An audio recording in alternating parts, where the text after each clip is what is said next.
इथं गुन्हेगारी.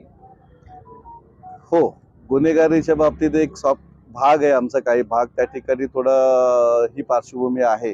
परंतु याच्या अगोदर आम्ही सीपी साहेबांना असेल, पोलीस निरीक्षक, डीसीपी यांच्या वेळोवेळी ह्या जागेवर आम्ही बैठका घेतल्यात.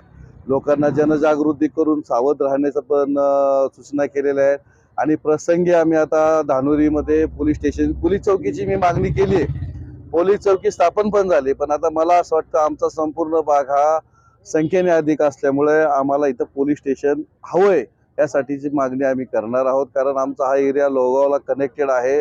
तिथं जवळजवळ 2 लाख नागरवस्ती आहे, नवीन भाग आलेला आहे. त्याच्यामुळं पोलीस स्टेशन हे आता आम्हाला विश्रांतवाडी पोलीस स्टेशन आहे, परंतु ते आम्हाला धानोरी पोलीस स्टेशन असं करायचं आहे.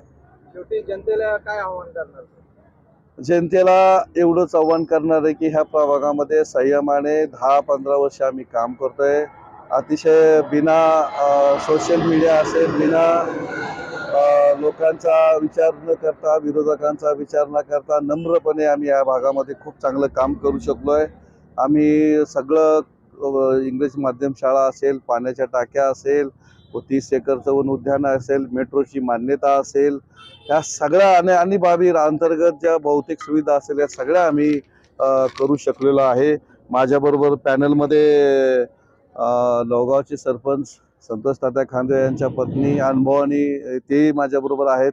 माझ्याबरोबर भंडारे ताई आहेत, ते त्यांच्या पती नगरसेवक होते, आणि दुसरे संगीता ताई आहेत. ह्या सगळ्यांचा अनुभव दांडगा असल्यामुळे आम्ही ह्या सगळ्या भागामध्ये अतिशय चांगलं काम करून दाखवू. आम्ही आमच्या मतदारांना आव्हान करतो की आमच्या भारतीय जनता पार्टीच्या 4ही उमेदवारांना आपण निवडून द्यावं, असं आव्हान मी करतो. विजय असो, छत्रपती शिवाजी महाराजांचा विजय असो, डॉक्टर बाबासाहेब आंबेडकरांचा विजय असो.